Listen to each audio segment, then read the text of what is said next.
zile nywele za milioni 10 Ankote. Milioni 10, 20, 30. Wateja wako ni aina gani? Uone kama una wale walia chini unawanyanyapaa na wanahitaji nayo kuvaa nywele za hivyo. Sasa zile nywele hazitaki uongo. Yani zile nywele hazitaki uongo, na unaweza ukaja ni bora umwambie mtu ukweli ili hata kama atachelewa kuumiliki, lakini siku anamiliki ajue kabisa nimenunua nywele ya gharama, lakini pia itakaa kwa muda mrefu, kwa sababu zile nywele zinauzwa bei. Yani upatikanaji wake ni wa gharama, zenyewe zinauzwa gharama. Sio, unanielewa? Washa hisi kidogo. Washa. Jamani Ankote imemwona. Mambo haya.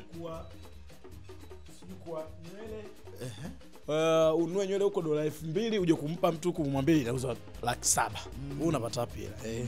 Kwa hiyo nyote tunaona anauzwa bei. Kuna wengine wana order za bei zaidi. Mwenyewe nakuwa hata sijawahi kuzinunua, kwa natafuta na naona nywele zinauzwa bei. Changamoto katika biashara yako ni ipi? Changamoto ilikuwa kwenye watu kuelewa. Ila sasa hivi namshukuru Mwenyezi Mungu, most ya wateja wangu wanaelewa na wanajua nini wanataka. Yes. Kwa sababu mimi nywele ninayokuuzia wewe mara moja. Kama mwanamke labda mvaaji mawigi, let's say anaweza kuwa anavaa mawigi kwenye kila mwezi ananunua wigi moja. Mimi wigi langu wewe unaweza kununua moja kwa kanao zaidi ya miaka 7 na kila siku linakuwa, yani inakuwa kama umenunua jana. Nasikia wasanii wanakopa vibaya mno Ankote. Ankote mpaka umewachoka wasanii. Zuchu, Nandi wanakopa vibaya kwa sababu si mtu wako. Akasema ili swali lazima nikamuuliza Ankote. Kukopa kupo, tunadaiwa sisi, tashtiti itakuwa wao. Hapo naweza nikawatetea. Kwanza mimi sikopeshi. Alafu kwa namna moja au tuliowataja tuanze na Zuchu. Zuchu nywele zake nyingi sana unazoziagizaga zinakuwa zipogo dukani. Kwa hiyo zinakuwa special order. Kwa hiyo ni lazima ilipiwe na ina cost a lot. Labda inaweza kuchukua nywele ikatengenezwa siku 40. Kwa hiyo hawezi kusema eti atakuwa order leo naomba nywele ya pinki afa kwambia sio ikopa. Kwa sababu at least labda ingekuwa ipo dukani. Nywele zake nyingi sana wana order. Mtu akiona sijui kwa kavaa nani anaichukua na kwambia nataka nywele rangi kama hii, nataka ifanywe hivi, labda iongezee hivi. Kwa hiyo wale ni wanalipa. Zuchu na Nandi hawana babaifu kabisa. Na nywele ya gharama kabisa kuuza, sikio umeiuza ile ya gharama shilingi ngapi? Nilimuuzia Zuchu tulioda ile nywele yake ya pinki. Kiasi gani? Umeanza kwa dola. Usaje dola na kujua. Sema tu hela zetu. Ndio kwa dola. Ila kwa Kitanzania ilikuwa simlipo sikuwa milioni 18 sio na 900,000. Sasa bachana kwanza na biashara kwanza Ankote. Ankote, wewe una tofauti gani na Gigi? Gigi maana tunafahamu kwamba Gigi alikuwaga mshikaji wako before.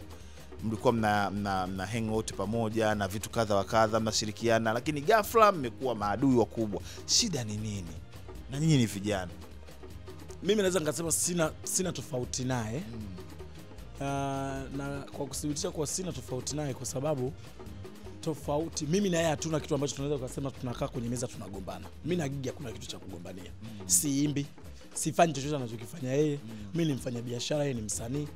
Ila mimi ni mtu ambaye nasimamia sana heshima yangu. Yaani ni ngumu sana wewe kwa sababu Juma unanijua, Lokolo unanijua, afu nikakubali univunjie heshima.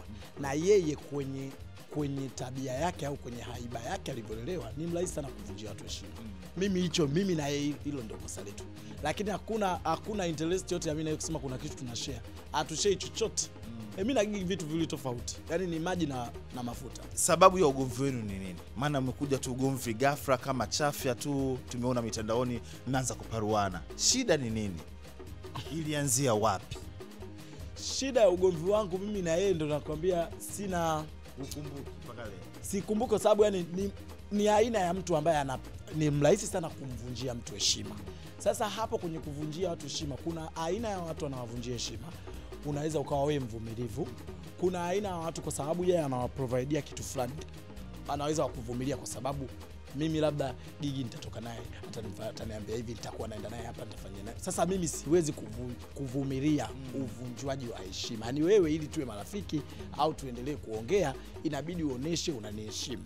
No matter what, unatakiwa uniheshimu na usimamie misingi ya heshima yangu. Kwa sababu mimi the time unanidharau kuna mtu ananiangalia kama baba, kuna mtu ananiangalia kama mtoto, kuna mtu ananiangalia kama kaka. Kwa siwezi kuruhusu mtu anivunjie heshima.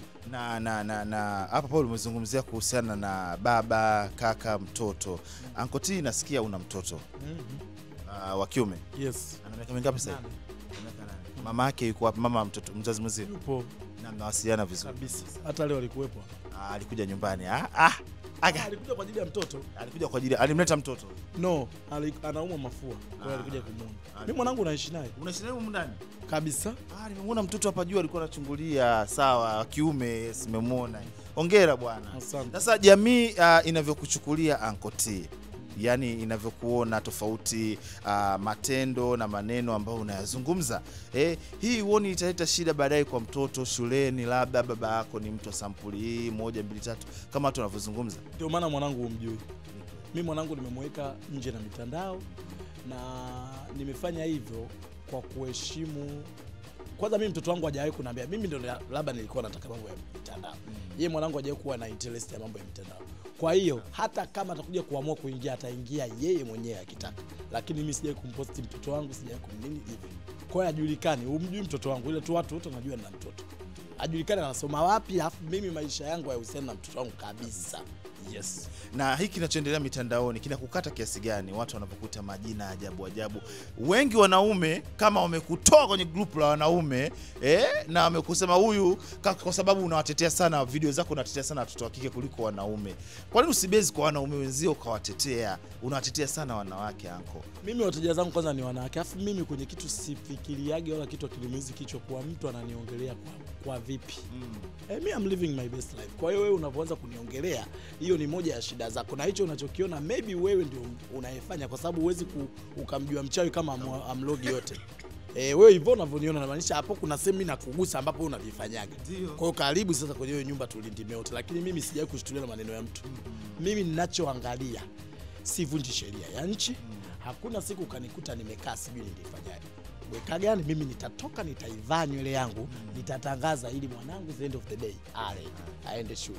Nitatoka nitapaka gloss yangu, nitaitangaza ili kesho mamangu anapomwambia vidonda vya tumbo vinaniuma na hitajika dawa, niwe na uwezo wa kuafford. Sio uanze kuchangisha. Kabisa. Sasa siwezi nikasema sasa hivi nikae nifurahishe watu wa Instagram. Watu wa Instagram kama wanakuwa kwenye comment wanamponda hadi padri. Tunaona mapadri wanapondwa. Watumishi wa Mungu wanachambwa. Sijui nani. Sasa siwezi mimi kuwafurahisha. Siwezi kuwafurahisha. Kwa hiyo kama hapo hilo nimejua, mimi ninachokifanya kikubwa tu kuwa kuna vitu siwezi kuvivuka. Siwezi kumvunjia mtu heshima, siwezi kuvunja heshima ya nchi, siwezi kuvunja kanuni na sheria zilizowekwa na katiba yetu ya Tanzania. Yes, hivyo vitu vingine mtu kuongea, mtu ataongea tu. Hata ningekopo labda navaa kanzu na wanahubiri msikitini, wangeongea.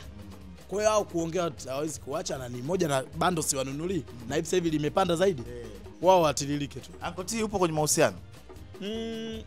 Ndio niko kwenye mahusiano. Na tutarajie kumuona shemeji yetu. Hiyo mtamtarajii sasa. Ili mkamtilie na nilia sumu. Unatamani kuoa? Natamani why not? Na matarajio yako kuoa mwanamke wa aina gani? Lazima awe tajiri. 100%. Mimi siwezi kuwa mwanamke maskini. Yaani lazima mwanamke awe ana hela nyingi sana. Yaani mimi sitaki mwanamke kuja kuninyonya. Anatakiwa ni awe mwanamke na ngai na hapa ipo.